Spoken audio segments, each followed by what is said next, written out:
Good day, and thank you for joining us for another edition of Conversations with AARP in the Virgin Islands. I'm Troy Deshabere Schuster, State Director for AARP in this territory. AARP, a nonprofit, nonpartisan member organization, has been working to promote the well being of Americans for more than 60 years, with special emphasis on the 50 plus segment of our population, with a nationwide presence and nearly 38 million members. AARP leads positive social change, delivering value to members through advocacy, service, and information on issues that matter most to families. Issues including health security, financial stability, and personal fulfillment. Over the years, AARP in the Virgin Islands has worked on bills, resolutions, and public policies that have tremendous impact across the territory. Today's show is the second part of our series that will highlight all things advocacy in the Virgin Islands for 2023. Joining me today is Pamela Toussaint, Associate State Director of Advocacy and Outreach for the state office here in the Virgin Islands, to talk about where things stand on legislative priorities for 2023. And so, Pamela, welcome.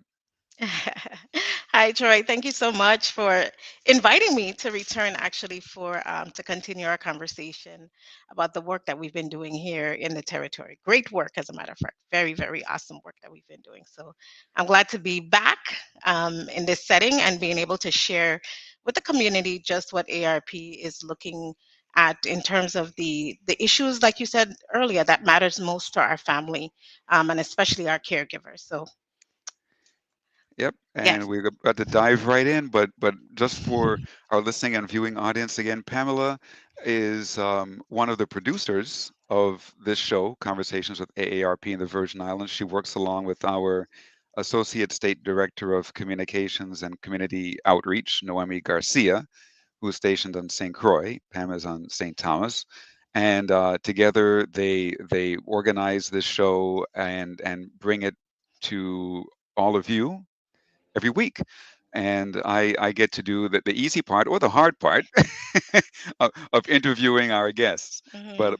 But Pamela and Noemi are the ones who put it all together. And Pamela, first of all, tell us a little bit more about your role in AARP as Associate Sure, State sure, Director of sure. Advocacy and Community Outreach. Absolutely. So I started back in late 2019, just before the pandemic, which is interesting. But my work really focuses on being the lead advocate for our state office. So the priorities of ARP usually started with our foundational principles of health, wealth, and self. Those are the areas that we look at. Those are the areas that we focus on. So a lot of the work in terms of legislative issues or resolutions or even policy changes all surround those three. We call them buckets of AARP that we support. So I am the lead advocate for that, bringing a lot of these issues, working alongside our elected officials as well as commissioners and other policymakers within the territory, seeing how we can create changes that really truly impact Virgin Islanders, not just the 50 plus, but actually all Virgin Islanders, because the work we do is not just for one, but it's for all. So that's really the primary focus of my work. I also do outreach, community outreach, because of course, part of the legislative process or the advocacy process is also being able to educate folks as to how these laws that are passed, how and policies, how they actually benefit them in their day-to-day life. So we oftentimes put on workshops and series, again, be able to showcase to individuals the importance of the work that we do, but also too that they can really see truly, okay, day to day, how is this really impacting me as an individual, and not just a law that sits in the books of the Virgin Islands, but something that really impacts their daily lives. So my work encompasses both the advocacy part as well as the outreach, which comes with the educational end of it. So yeah, that's what I do. Great, thank you, and you do a great job at it. And I Thank you. always want our constituents, our members, our volunteers, all Virgin Islanders to remember that our advocacy is the pinnacle of the work of AARP. not only in the Virgin Islands, but all over the country. Um, Again, we're not an insurance company. People think that we're an insurance company. We're not. We don't sell insurance products, and we're not for old people, as a lot of Correct. people say. Right? Correct. What is old these days? Right? What is Exactly. old? and Because I and continue to celebrate my 26th, the anniversary of my 26th birthday every single August, every year. that's So right. definitely, you talk about disrupt aging. I'm constantly disrupting aging, and Disrupting that's what we aging at do. 26. Exactly. 26, yes. We're gonna stay right there. And but AARP is an organization that enables people to choose how they live as they age, and through our advocacy to bring about Mhm. positive change for not only the 50 plus, as you said, but for really for people of all ages. So Absolutely. this is what we're going to be discussing today. We have done a previous show, you and me, about our advocacy wins for 2022. And now we are well into 2023, already into the second quarter. Hmm. It's pretty incredible how time flies. And so we have already begun our advocacy for this year. And so we want to give our listening and viewing audience an update on where we are. So we have four legislative priorities for AARP in the Virgin Islands this year, and that is um, just looking at it from a high level, lowering prescription drug costs. Number two, Hmm. help to prevent consumer fraud and exploitation. Number three, increase access to home and community based services. And four, securing and protecting retirement benefits for Virgin Islanders. So, Correct. Pam, as the Associate State Director of Advocacy, I'm going to let you lead us through Sure. this. So, starting off with lowering the cost of prescription drugs. Sure. So, Troy, I just want to take us back a little bit. One of the things that you mentioned is how an impressive year we had in 2022, and we actually did.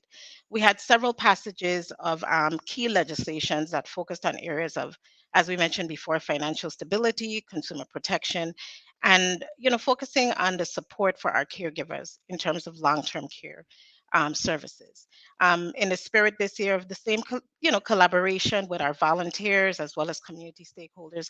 And I cannot forget our elected officials, because they're the ones who really, when we come calling, they answer our call, and they're the ones who really push it through to get these laws passed in the territory.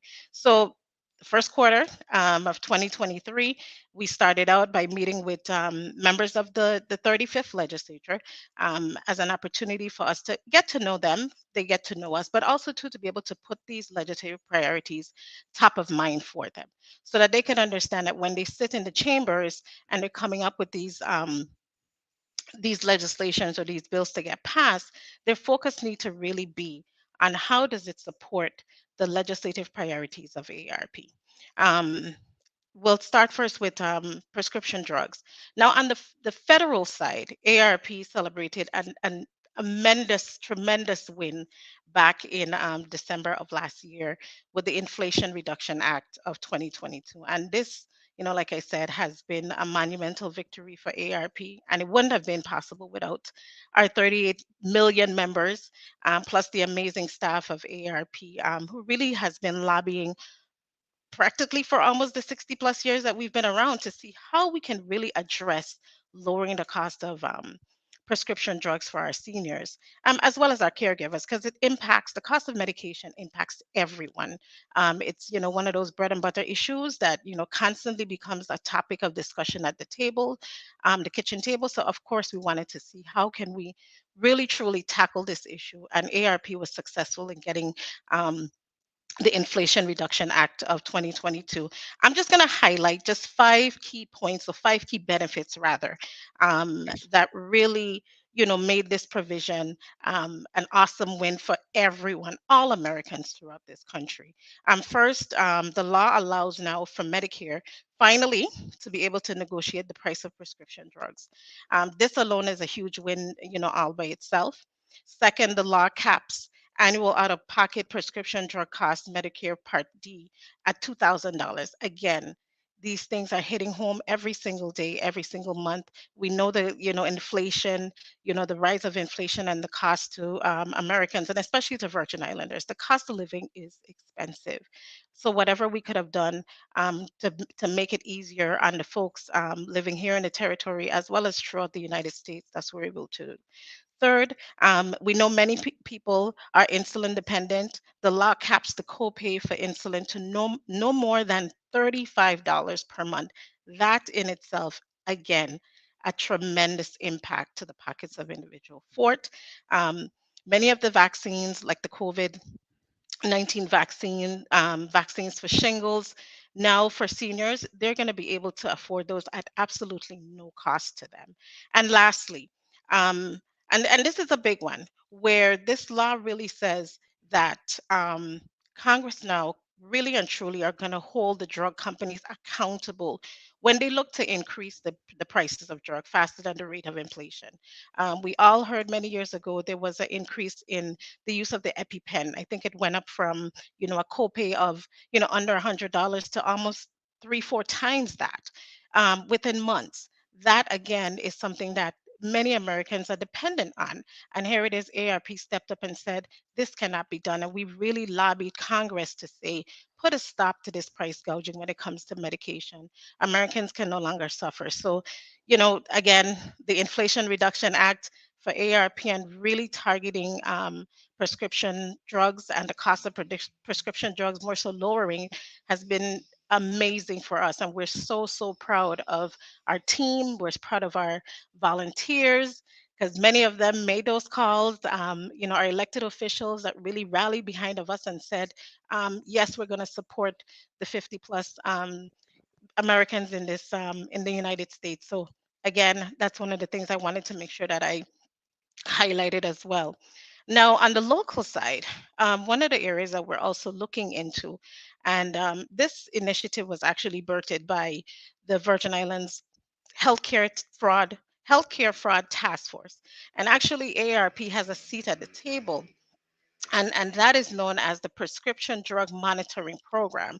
And what that prescription drug monitoring program does, it's actually an electronic database, and it's able to track the number of times an individual actually goes to the pharmacy and gets a lot of their prescription drugs prescribed to them. 49 states, including the District of Columbia, and actually two territories, Guam and then Puerto Rico, we're now the only one who hasn't implemented this prescription drug program. And we've been seeing over the years where you know the the abuse of prescription drug has been affecting a lot of our seniors. So this is our way of saying, how do we tackle this program, implement this program where now people are actually able to track what is happening with when it comes to prescription drugs and how people are actually using them, and some people abusing them, unfortunately. And so again, when you talk about lowering the cost of prescription drug, all of this, when it comes to fraud, when it comes to waste and prevention, that's where the prescription drug monitoring program comes in. And Troy, I know you have a lot of experience, with your family being in the pharmacy business for quite some time. So, pharmacies across the territory would definitely be happy to know that this is a program that we're working to get stand up in the community. Yeah, and this prescription drug monitoring program is so important for two reasons. There are two sides to this issue. Hmm. Number one, some physicians are overprescribing, right? True. So this is a big problem. But then also there are some patients who are abusing the drugs, especially with opioid addiction, and they go to two or three different physicians and they get prescription for the same medication, and then they go to two or three different pharmacies to get it, and so they're able to fly under the radar in a manner of speaking and get more and more of these medications. So the prescription drug monitoring program will definitely help to cut back on overprescribing and abuse of these types of drugs. So very Yeah. important. Going back to the Inflation Reduction Act of 2022, as I mentioned in the beginning of the show, AARP, our greatest work is advocacy. And I just want to emphasize that we advocate everywhere from Capitol Hill to every state and municipality across the country. So the Inflation Reduction Act of 2022 is the result of our federal advocacy on Capitol Hill. So moving right along, because we have a lot of issues to I discuss. know. Uh, so the second broad area was helping to prevent consumer fraud and exploitation. And Correct. so one of the most serious issues under this banner is elder abuse and looking at an elder justice amendment to our VI code. So tell us about that, Pam. Sure. So AARP, along with our federal as well as local partners and local advocates within the territory, we really wanted to take a hard look at elder abuse here in the territory. We've seen an uptick in the number of cases, a lot of them relating to financial exploitation. While we recognize that this has been the most commonly known exploitation, we also recognize that there's some other forms of abuse as well. So, back in, and this work didn't just start, within the last year or even this year. Actually, back in 2008, the then senators in the legislature actually passed what is known as the Elder and a Dependent Adult Abuse Prevention Law. While this law, 23 pages of a very comprehensive look at elder abuse, things have changed over the years. I mean, we're talking about 2008 to now 2023. A lot of the bad actors are a little bit more swifter. There's a lot more things that are happening to our seniors. We've heard of, the romance scams. We've heard of so many things that's really impacting our seniors out there. So we went ahead and we started working with Senator Digazan back in the 33rd legislature. And one of the things that we looked at was actually increasing the penalties, which we ended up, being able to do so, increasing the penalties when it came to folks that actually commit these crimes. And we were successful in that. While looking at that, again, we said, what we need to do is really look at the entire law in its in full context and see how can we sit with these federal partners, these local partners from the Department of Justice, the Elder Justice Division, Department of Human Services, Adult Protection Services, Women's Coalition, and other people, other advocates within our community to see how we can really put some better content to the Elder Abuse Act of the territory. So that's what we've been working on. We have a great working group of individuals from attorneys to social workers to other advocates, and we are planning to introduce that bill quite soon. So we're hoping that, members of the community, call your senators, let them know that that's going to be on the docket pretty soon as it comes to really addressing elder abuse here in the territory and seeing what they can do to make sure that we put an end to this and really protect our seniors and our families on a whole, because like I said before, when this thing happens to one person, it affects the entire family circle. And I want to recognize our former Senator, Neville James, who did a great amount of work on this issue when he was a member of the legislature, when he was a Mhm. senator. He and his colleagues came up with a great piece of legislation They did. to counteract elder abuse. However, as time passes and we see different issues arising, we recognize that there's need for an amendment to Mhm. what was done to make it more solid and to protect our elders even more. But again, not to take away from the work of our senators who did great work on this issue in the past. So And they did. They did yes, amazing work. They did a very good work. So we're just hoping really to bolster, what they started and really put, like I said, some additional steps in place that we can prevent, as well as build the awareness that this is happening in the territory. So that is our yes, goal at the end of the day. absolutely. And tell us a little bit about the reform of the guardianship code Sure. within the VI code. So, ARP remains committed to really supporting those vulnerable seniors or just vulnerable population who have to rely on guardians and other folks to help them make vital decision when it comes to their, just their daily lives. And we understand that that's often the last resort. However, if it is a resort that they have to, come to, one of the things that we want to be able to do is really put in some stringent protections, things that really, at the end of the day, allows these vulnerable population to not be taken advantage of. So again, it goes back to being exploited, and how can ARP really, make take a stand and making sure that those who are under the care of guardians or under the guardianship system in the territory is really protected. One particular law that we're looking at, and this actually works in concert with some other laws that we've passed here in the territory, working alongside the Uniform Law Commission. And the Uniform Law Commission, just as the title says, what it does, it looks at laws throughout the territory, and it kind of gives it like a blanket where it's adaptable from one state to the other. So if it's adapted here in the territory, and let's say, places like Florida has adapted that same law, you can take, you're protected under that same law moving from state to state, and not necessarily looking at, legislation in particular for this one state versus the other, but you're able to carry over to wherever wherever, like I said, those laws are actually enacted. um, this year we're focusing on, and this is a long titled law, so I'm going to be mindful how I pronounce it. It's the Guardianship, Conservatory, and Other Protected Arrangements Act.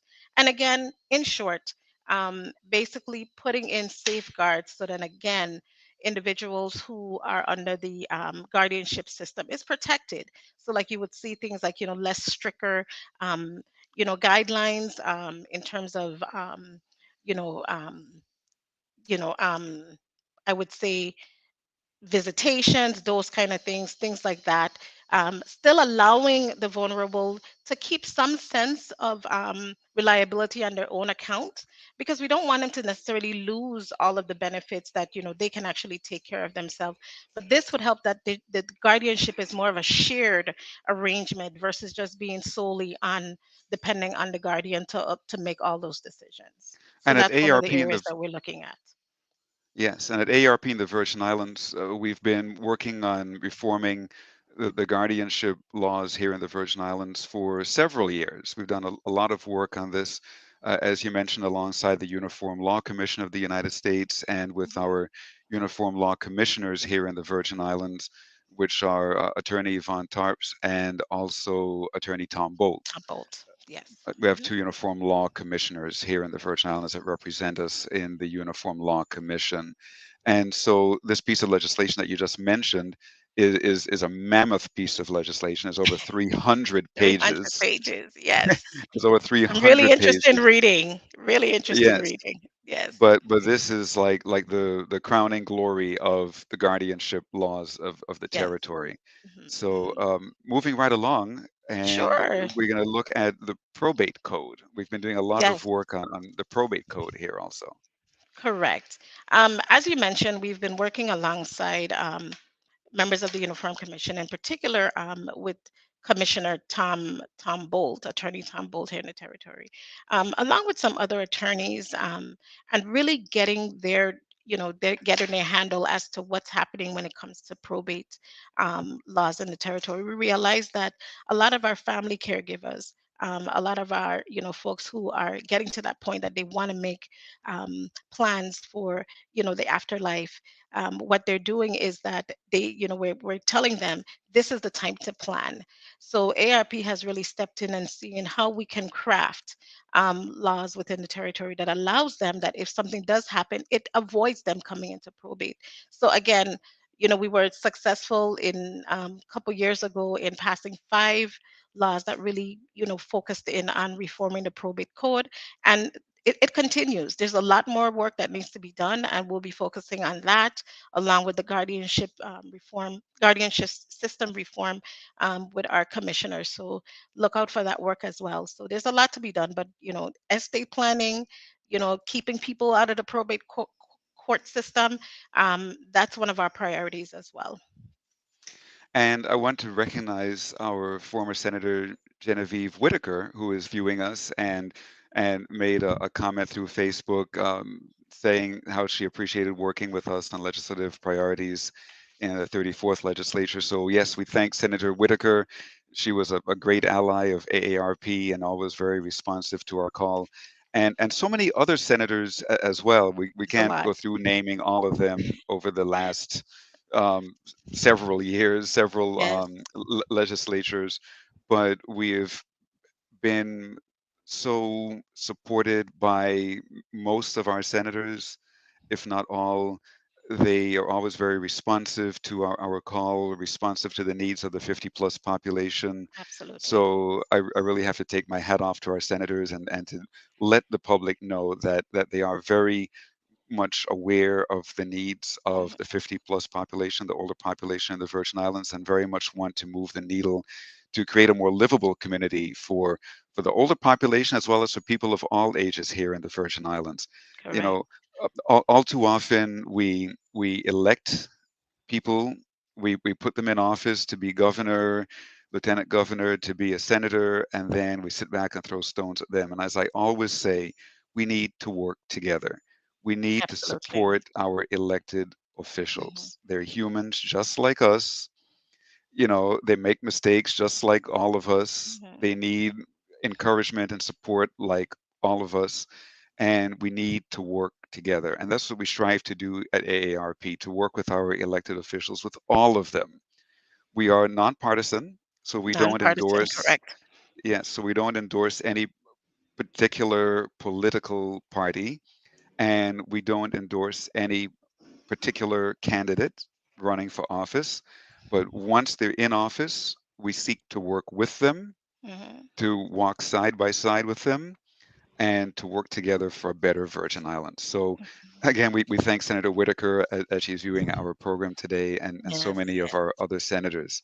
And yes. And go you, ahead, Pam. you're absolutely right, Troy. I mean, since working at ARP and going to meetings with a lot of these elected officials, and not just the elected officials, even the commissioners, because we have some great partnerships with the Department of Health, the Department of Human Services, Sports Park Recreation, Vitima, you name it. They have been absolutely wonderful to work with, very committed. And like I tell folks, ARP doesn't endorse any particular candidate or administrator, but what we do endorse is people who remain committed to working for the people of the Virgin Islands.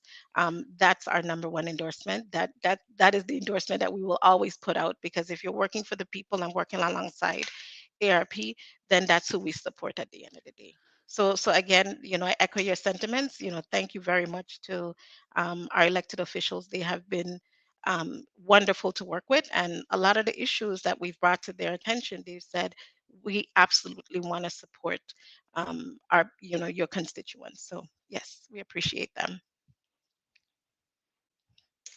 I think Troy, you're muted. Yeah, sorry. And we we also thank Governor Bryan, as you mentioned. His administration has also been very, very, very supportive. We have come to the end of the show, Oh Pam. my We have goodness. not gotten through all of the issues. We still have to talk about increasing access to home and community-based Oh services, wow. and also securing and protecting retirement benefits for the Virgin Islands. We will continue this conversation next week. Yes.